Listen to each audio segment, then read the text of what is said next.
Rain danced across Chicago's worn sidewalks, shimmering beneath the yellow glow of streetlights. The air smelled of wet pavement and forgotten dreams. At the corner of Michigan Avenue, a tiny girl stood barefoot on a piece of flattened cardboard, clutching a guitar that looked too big for her fragile frame. Her voice trembled through the storm, soft at first, then strong enough to rise above the noise of the city. "You are my sunshine, my only sunshine." People paused. Some smiled, others filmed. A few tossed coins into her cap. But Maya Delgado didn't care about the attention. Every word she sang was for one person. Her mother, Rosa, sitting nearby under a tattered umbrella, coughing into a scarf. The coughs came harder now. Maya could hear them between verses, and each one sounded like a clock ticking faster towards something she didn't want to imagine. When the last note faded, the little crowd clapped, then drifted away into the rain. Maya gathered her coins, $12 and some change, and ran back to Rosa. "See, Mama," she said, grinning through wet hair.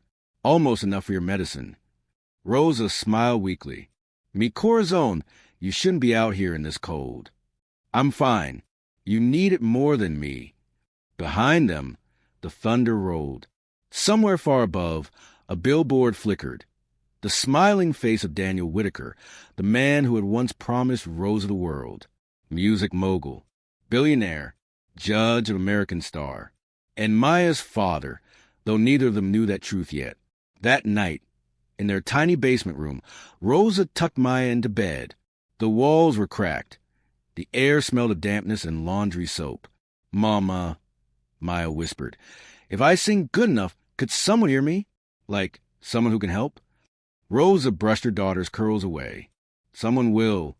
Maybe not who you expect, but someone always hears." When Rosa turned off the light, she didn't see Maya's small hands clutching a wrinkled flyer she'd found earlier that day. American Star Editions, Los Angeles, California. Prize, $1 million. The next morning, Rosa's coughs came heavier. Maya skipped breakfast to buy medicine. But at the pharmacy, the price was more than she had saved all week. The pharmacist gave her a sympathetic look, but no mercy. As she left, she bumped into an old street musician, Mr. Hollis, the man who often watched her sing. He bent down, studying her trembling hands. "You're running on heart, not food, child.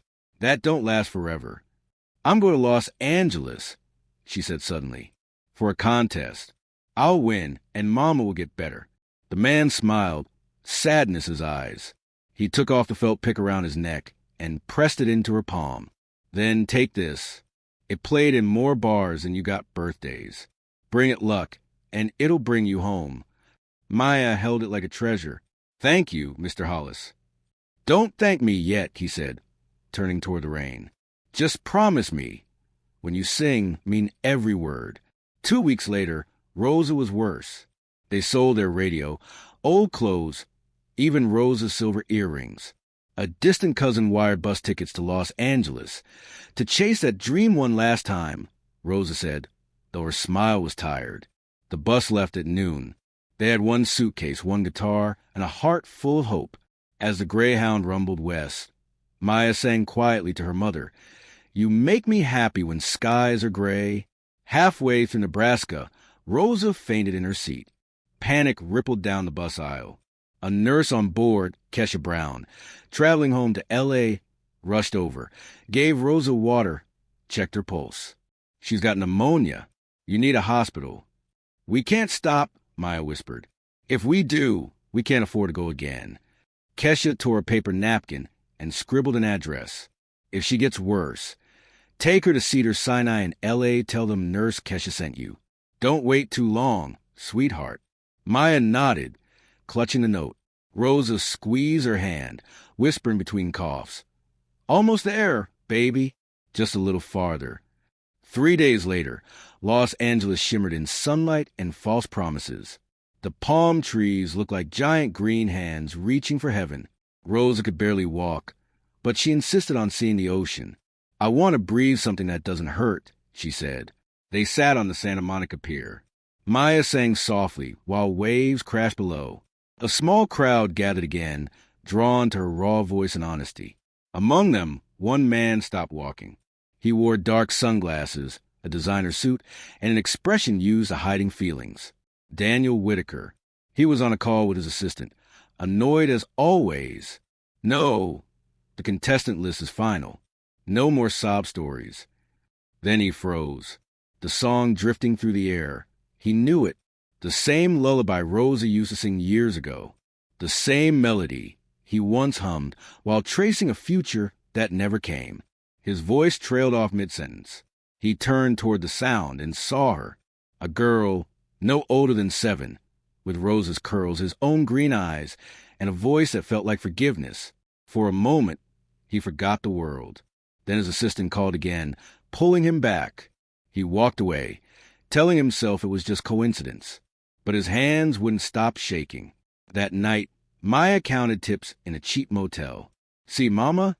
$58. We'll make it. Rosa smiled faintly, touching her daughter's face. You already made it, Mija. You've done more than I ever dreamed. Then she coughed again, deep, painful. Maya panicked. Mama, please rest. Tomorrow's the audition. Rosa took her hand. Tomorrow you sing for both of us. She placed something into Maya's palm, the silver coin Maya had once given her for luck. Keep it, Rosa said. You'll need it more than me. Maya cried silently that night, holding the coin in one hand, Hollis's pick in the other. The next morning, the Dolby Theater towered above them like a golden mountain. Contestants buzzed like bees, nerves, makeup, dreams. Maya, in her faded yellow dress and scuffed shoes, stood out not because she was loud, but because she was so still. A volunteer clipped a paper wristband around. Dear arm, #A413. Name, Maya Delgado. Guardian, my mom, she said proudly. She's right there. Rosa smiled weakly from a chair, wrapped in a blanket. The staff hesitated, but let them through. The crowd backstage was chaos. Laughter, rehearsals, tears. Maya sat alone, humming softly. When her number was finally called, her heart thundered. She stepped toward the light. The stage was enormous. 3 judges sat behind their desk. Jessica Lee, country star and sweetheart of America. Ariel Stone, hard-edged Broadway producer.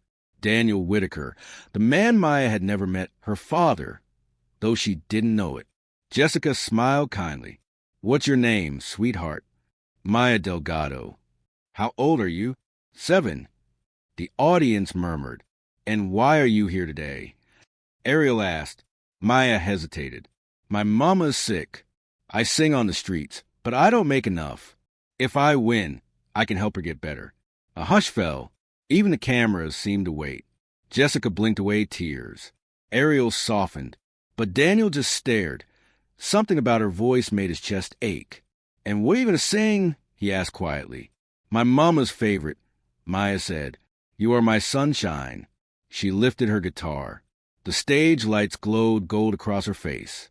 At first, her voice quivered. Then, like sunlight breaking through clouds, it grew, pure, warm, unstoppable. You'll never know, dear, how much I love you. Her small hands strummed with heart. Her eyes closed. The theater dissolved. It was just her and her mother again, singing to the storm. By the time she reached the final line, half the audience was crying. Jessica stood, clapping. Ariel nodded, whispering, That's what real means. But Daniel couldn't breathe. His throat locked. That song, that voice, that name. He rose abruptly. Excuse me, he muttered and walked off stage, trembling. Backstage, he demanded the contestant's file. When he saw the name Rosa Martinez Delgado, his heart shattered. He didn't need a DNA test. He knew. The girl on that stage, the one singing about love and light, was his daughter. He returned, face pale. The crowd waited for his verdict. Jessica smiled through tears. It's a yes for me. Ariel nodded. Yes, you have something rare, truth. Then came Daniel's turn. He looked at Maya, voice unsteady. If you could have anything in the world, what would it be? For my mom to get better, she said softly. Daniel swallowed hard. Then my answer is yes, 1,000 times yes. The room exploded in applause. Maya cried into her hands. Off stage, Rosa whispered, "That's my baby." Daniel turned away, hiding his tears. He had just said yes to his own daughter, and she had no idea. But he knew one thing with absolute certainty. He would not walk away again. The crowd's applause echoed long after the lights dimmed.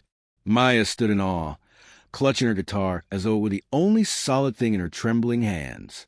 She had done it. She had sung her mother's favorite song in front of the world, and somehow it had worked. From behind the curtain, Rosa watched, tears slipping down her cheeks. Pride and exhaustion blurred her vision. She tried to stand, but her knees buckled. A stagehand caught her just in time. "Mama?" Maya rushed toward her, terrified. "I'm okay," Rosa whispered, forcing a smile. But her lips were pale, her skin cold. Daniel, still at the judge's table, saw it happen. His instincts took over. He ran to them before security even reacted. "Call an ambulance," he shouted. The producers froze, confused. The famous Daniel Whitaker never shouted. He knelt beside Rosa. Their eyes met for the first time in 7 years. For a long, fragile second, words didn't matter. Regret did all the talking. "Daniel!" Rosa rasped, her voice barely a whisper. He took her hand, trembling. "Don't speak. We'll get you help." Maya looked from her mother to him, confused. "You know my mom?" Daniel swallowed hard. "Yes." He stopped. The cameras were still rolling. The world didn't need this moment. "Not yet. I'll explain soon, sweetheart. But right now we have to help her." At Cedars-Sinai Hospital, the fluorescent lights buzzed softly as doctors hurried through the hallway. Daniel paced outside Rosa's room. Phone pressed his ear. "Get Dr. Levin." "I don't care what it costs," he barked. "Full private care. No insurance limits." Inside, Maya sat by Rosa's bed, holding her hand. Machines beeped steadily. Rosa looked fragile, too small against the white sheets. Daniel walked in quietly, removed his sunglasses, and sat beside them. For once, he didn't look like a man who owned the world. He looked like someone who had lost it. "Who are you, really?" Maya asked, clutching her coin.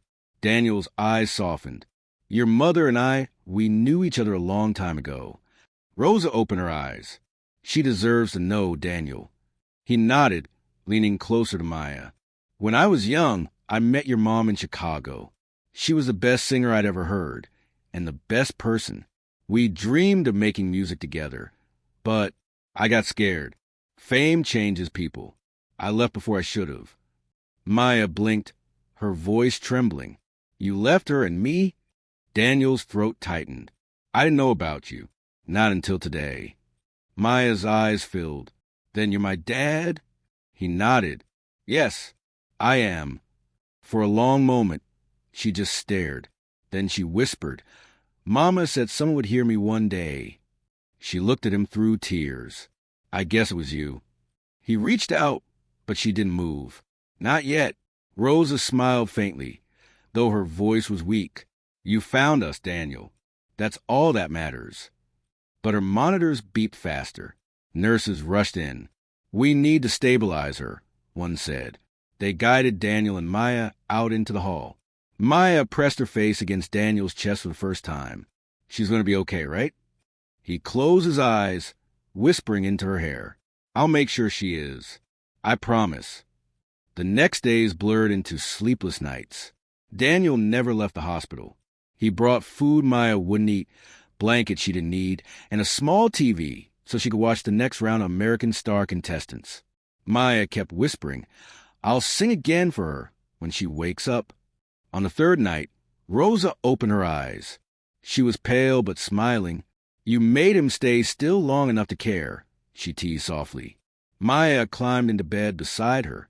Daniel stood at the foot of the bed, unsure how to belong. Rosa looked up at him. "You always did run for the things that made you human." He nodded. "Not anymore." Rosa squeezed his hand. "Then don't run from her. She's got your fire and my stubborn heart. You owe her the truth and the world." Her eyes closed again, but this time She was at peace. The doctor said pneumonia was stabilizing, still dangerous, but treatable. Daniel exhaled a prayer he didn't know he remembered. 2 weeks later came the live semifinals. Maya stood backstage in a new dress, pale blue, flowing, a gift from Daniel. "You don't need to buy me things," she had told him. "Just be there." "I will," he promised. And for once, he meant it. Before she walked out, she took his hand. "Dad," she said, tasting the word for the first time, "this song's for Mama and for you, so you both don't forget me when I'm big." He laughed through a tear. "Impossible, kiddo." When the lights dimmed, the host called, "Please welcome Maya Delgado." The crowd erupted. Maya walked onto the stage, small but unshaken. The house band waited. She nodded to the conductor. Her song was new, one she had written herself, "Find Me in the Light." It began soft. "You left before the morning came, but I learned to sing your name. I found my way through every storm, your heart's still where I was born." By the second verse, the audience was on its feet. Daniel watched in the front row, tears glistening under the spotlights. Rosa watched from her hospital bed, a nurse holding up a tablet to stream the performance. When the final note soared, the judges rose together. The crowd roared, and for the first time, Daniel clapped not as a producer, but as a father. After the show, Maya ran straight into his arms. "Did you see Daddy?" Mama saw too. He laughed, spinning her around. "You were perfect." Jessica Lee approached, smiling. "Maya, America's going to fall in love with you. And Daniel, I've never seen you cry on camera before." He chuckled. "Guess I had a reason." The secret was out. The press swarmed him backstage. "Daniel, is it true the little girl is your daughter?" He looked at Maya, who was watching with wide eyes. Then he turned to the cameras. "Yes, she's my daughter, and she's the best thing I've ever helped create." The room fell silent, then erupted in applause.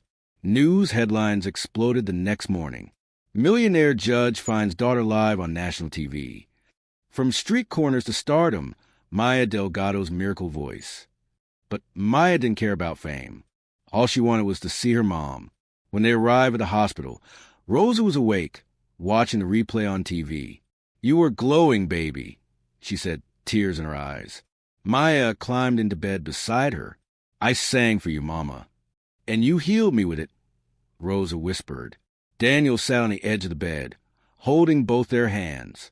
For a moment, the years of absence melted away. There were no cameras, no fame, just a family being stitched back together, one song at a time. A month later, American Star held its finale. Maya stood center stage, dressed in white, her guitar shimmering under the lights. Her mother sat in the front row, hand in hand with Daniel. The crowd was massive.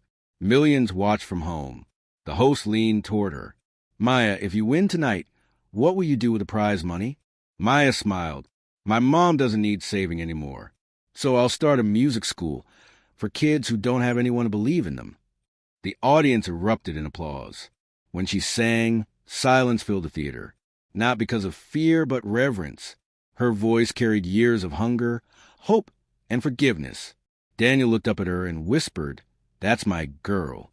And when they announced her as the winner, he didn't care about trophies or ratings. He cared about one thing, that somewhere between her song and his silence, they had found each other again. Months later, in a new home overlooking the ocean, Maya practiced her next song on the balcony. Rosa's laughter floated from the kitchen. Daniel worked nearby, notebook in hand, producing for the first time not for fame, but for love. Maya plucked her strings and sang softly to the setting sun. "You are my sunshine, my only sunshine." Daniel stepped outside, smiling. "Still your mama's favorite?"